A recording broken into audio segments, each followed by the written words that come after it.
ಬೆಂಗಳೂರಿನ ಶಾಂತಿನಗರ ಶಾಸಕರಾಗಿರುವಂತಹ ಹ್ಯಾರಿಸ್ ಅವರ ಮಗನ ಗೂಂಡಾಗಿರಿಗೆ ಉದ್ಯಮಿಯೊಬ್ಬರ ಪುತ್ರ ತೀವ್ರವಾಗಿ ಹಲ್ಲೆಗೊಳಗಾಗಿ ಮಲ್ಯ ಆಸ್ಪತ್ರೆಯಲ್ಲಿ ಚಿಕಿತ್ಸೆ ಪಡಿತಾ ಇದ್ದಾರೆ.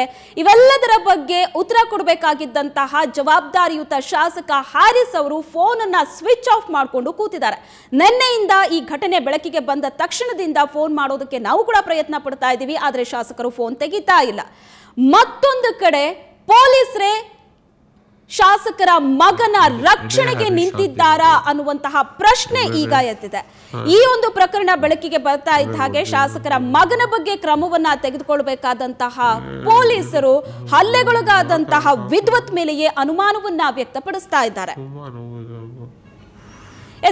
ಶಾಸಕನ ಮಗನಿಂದ ಗೂಂಡಾಗಿರಿ ಪ್ರಕರಣ, ವಾಸುದೇವ ಮೂರ್ತಿ ಬಿಜೆಪಿ ಮಂಡಲ ಅಧ್ಯಕ್ಷ, ಇದು ದೌರ್ಜನ್ಯ ಅಂತ ಹೇಳಬಹುದು. ಶಾಂತಿನಗರ ಕ್ಷೇತ್ರ ರೌಡಿಸಂ ಕ್ಷೇತ್ರವಾಗಿದೆ. ಗಾಂಜಾ ಹಾವಳಿ ವಿಪರೀತವಾಗಿದೆ. ಪೊಲೀಸರಿಗೆ ದೂರು ಕೊಟ್ರೆ ತಗೊಳ್ಳೋದಿಲ್ಲ, ದೂರು ಕೊಟ್ಟವರ ಮೇಲೆಯೇ ಕ್ರಮ ಕೈಗೊಳ್ತಾರೆ. ಹ್ಯಾರಿಸ್ ಮಗನದ್ದು ಒಂದು ಪ್ರಕರಣ ಅಲ್ಲ. ಬೌರಿಂಗ್ ಇನ್ಸ್ಟಿಟ್ಯೂಟ್ ಗಲಾಟೆ, ರಿಚ್ಮಂಡ್ ಹೋಟೆಲ್ ಗಲಾಟೆ ಇರಬಹುದು, ಯಾವುದೇ ದೂರು ಕೂಡ ದಾಖಲಾಗಲ್ಲ. ಪ್ರಭಾವ ಬಳಸಿ ಯಾವುದೇ ದೂರು ದಾಖಲಿಸೋದಿಲ್ಲ. ಸಂಜೆ 6 ಗಂಟೆ ಒಳಗೆ ನಲಪಾಡ್ನನ್ನ ಬಂಧಿಸಿಲ್ಲ ಅಂದ್ರೆ ನಾಳೆ ಪ್ರತಿಭಟನೆ ಮಾಡ್ತೀವಿ. ಪೊಲೀಸರಲ್ಲ, ಅವರೆಲ್ಲ ಹ್ಯಾರಿಸ್ ಅವರ ಚೇಲಾಗಳು, ಹೀಗಾಗಿ ಅವರ ಪರವಾಗಿ ಕೆಲಸ ಮಾಡ್ತಿದ್ದಾರೆ ಅಂತ ಆಕ್ರೋಶವನ್ನ ವ್ಯಕ್ತಪಡಿಸಿದ್ದಾರೆ. ಇವತ್ತು ಇವ್ರದ್ದು ಹ್ಯಾರಿಸ್ ಅವರು MLA ಹ್ಯಾರಿಸ್ ಅವ್ರ ಮಗಂದು ಒಂದು ಪ್ರಕರಣ ಅಲ್ಲ, ಇದು ಒಂದು ಪ್ರಕರಣ ಅಲ್ಲ, ಇದು ದಿನನಿತ್ಯ. ಯಾಕಂತ ಹೇಳಿದ್ರೆ ಇಲ್ಲಿ TV9 ಆಫೀಸ್ ಪಕ್ಕದಲ್ಲಿ ಆ ಬಾರಲ್ಲಿ ಗಲಾಟೆ ಆಯಿತು, FIR ಆಗಿಲ್ಲ.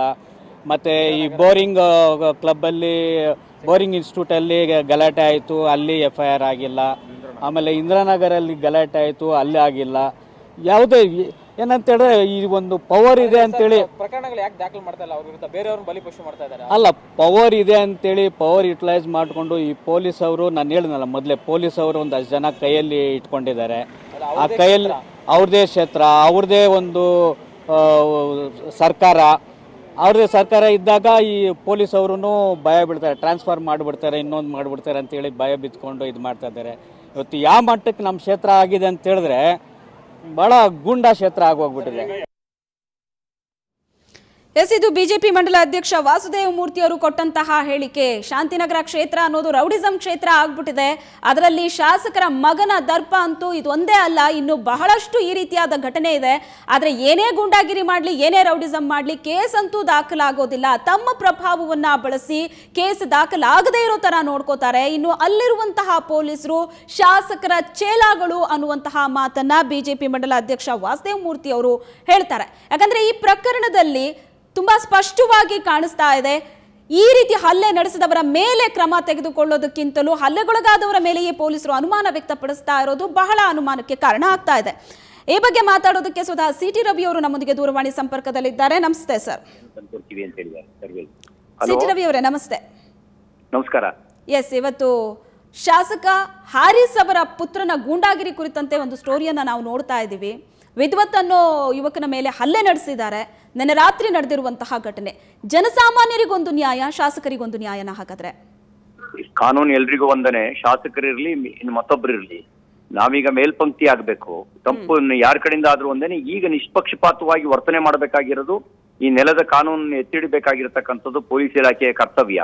ಅವ್ರ ಕರ್ತವ್ಯ ಮಾಡ್ಬೇಕು. ಇಲ್ಲದೆ ಇದ್ರೆ ಜನರಿಗೆ ನಂಬಿಕೆ ಹೋಗುತ್ತೆ ಮತ್ತು ಜನ ಬುದ್ಧಿ ಕಲ್ಸೋದಕ್ಕೆ ತೀರ್ಮಾನ ಮಾಡ್ತಾರೆ. ಅದಾಗಬಾರ್ದು ಅಂತಿದ್ರೆ ತಕ್ಷಣ ಪೊಲೀಸ್ ಇಲಾಖೆ ನಿಷ್ಪಕ್ಷಪಾತವಾಗಿರ್ತಕ್ಕಂಥ ಕ್ರಮ ತಗೊಳ್ಬೇಕು. ಕಾನೂನು ಸಂವಿಧಾನ ಕೊಟ್ಟಿಲ್ಲ. ಓಕೆ, ಯಾಕಂದ್ರೆ ಸರ್ ಈಗ ಬಿಜೆಪಿ ಮಂಡಲ ಅಧ್ಯಕ್ಷ ವಾಸುದೇವ ಮೂರ್ತಿ ಅವರು ಮಾತಾಡ್ತಾ ಹೇಳಿದ್ರು, ಇದು ಒಂದು ಘಟನೆ ಅಲ್ಲ, ಈ ಹಿಂದೆ ಬಹಳಷ್ಟು ಈ ರೀತಿ ಘಟನೆಗಳನ್ನ ನಾವು ನೋಡಿದ್ದೀವಿ. ಶಾಸಕರ ಮಗ ಈ ರೀತಿ ಗುಂಡಾಗಿರಿ ಮೆರೆದಿರೋದು, ಒಂದು ಕೇಸ್ ಕೂಡ ದಾಖಲಾಗಿಲ್ಲ, ಕೇಸ್ ದಾಖಲಾಗೋದಕ್ಕೆ ಬಿಡೋದೇ ಇಲ್ಲ ಅಂತ. ಈ ಕೇಸು ಹಾಗೆ ಆದ್ರೆ ಜನಾಭಿಪ್ರಾಯ ರೂಪಿಸೋ ಕೆಲಸ ನೀವು ಮಾಡ್ತಾ ಇದ್ದೀರಿ, ನಾವು ಮಾಡಬೇಕು. ಮತ್ತು ಡೈರೆಕ್ಟ್ ಆಗಿ ಇದನ್ನ ಕೋರ್ಟಿಗೆ ಕೊಟ್ಟು ಕೋರ್ಟ್ ಮೂಲಕನೇ ಕೇಸ್ ಹಾಕ್ಸುವಂತ ಕೆಲಸನೂ ಮಾಡ್ಬೇಕು. ಇತ್ತೀಚಿನ ಬೆಳವಣಿಗೆಗಳನ್ನ ನೋಡ್ತಾ ಇದ್ರೆ ಜನರು ಒಂದು ಪ್ರಶ್ನೆ ಕೇಳ್ತಾರೆ, ಎಲ್ಲೇ ಕಾರ್ಯಕರ್ತರ ಕಗ್ಗೊಲೆ ಆಗ್ಲಿ, ಯಾರೇ ಹತ್ಯೆ ಆಗ್ಲಿ, ಬಿಜೆಪಿ ಅವರು ಮುಂದೆ ಬಂದು ಪ್ರತಿಭಟನೆ ಮಾಡ್ತಾರೆ. ಈ ರೀತಿ ಜನಸಾಮಾನ್ಯನ ಮೇಲೆ ಹಲ್ಲೆಗೊಳಗಾದಾಗ ಯಾಕೆ ದನಿ ಎತ್ತಲ್ಲ, ಯಾಕೆ ಸರ್ಕಾರಕ್ಕೆ ಒತ್ತಡವನ್ನ ತರೋದಿಲ್ಲ? ನೀವೇ ಹೇಳ್ತೀರಲ್ಲ ಬಿಜೆಪಿ ಅವ್ರು ಏನ್ ಗುತ್ತಿಗೆ ತಗೊಂಡಿದಾರ ಅಂತ ಹೇಳಿ. ಇಡೀ 125 ಕೋಟಿ ಜನರ ಗುತ್ತಿಗೆ ನಾವು ಮಾತ್ರ ತಗೊಂಡಿಲ್ವಲ್ಲ. ನಾವು ನಮ್ಗೆ ಎಲ್ಲಿ ಧ್ವನಿ ಎತ್ತಬೇಕಾಗತ್ತೆ ಅಲ್ಲಿ ಧ್ವನಿ ಎತ್ತೀವಿ. ನಮ್ಮ ಸಾಮರ್ಥ್ಯ ಮತ್ತು ಮಿತಿ ಒಳಗಡೆ ನಾವು ಧ್ವನಿ ಎತ್ತೀವಿ. ಎಲ್ಲದನ್ನು ನಾವು ಗುತ್ತಿಗೆ ತಗೊಂಡಿಲ್ಲ, ಎಲ್ಲವನ್ನೂ ನೀವು ಹೊರಗೆ ತರಕ್ ಸಾಧ್ಯ ಇಲ್ಲ. ಆಯಾ ಭಾಗದವರು ಯಾರು ನಮ್ಗೇನ್ ಗುತ್ತಿಗೆ ಕೊಟ್ಟಿಲ್ವಲ್ಲ, ಯಾರುವೆ ಕೊಟ್ಟಿದ್ದಾರೆ? ನೀವು ಕೊಟ್ಟಿದ್ದೀರಾ ಅಥವಾ ಯಾರು ಕೊಟ್ಟಿದ್ದಾರೆ ಗುತ್ತಿಗೆನ? ಯಾರು ಕೊಟ್ಟಿಲ್ಲ.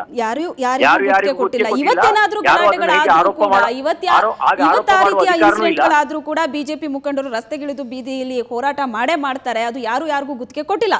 ಥ್ಯಾಂಕ್ ಯು ಸಿಟಿ ರವಿ ಅವರೇ, ಧನ್ಯವಾದಗಳು ಸುವರ್ಣ ನ್ಯೂಸ್ ಜೊತೆ ಮಾತಾಡಿದ್ದಕ್ಕೆ.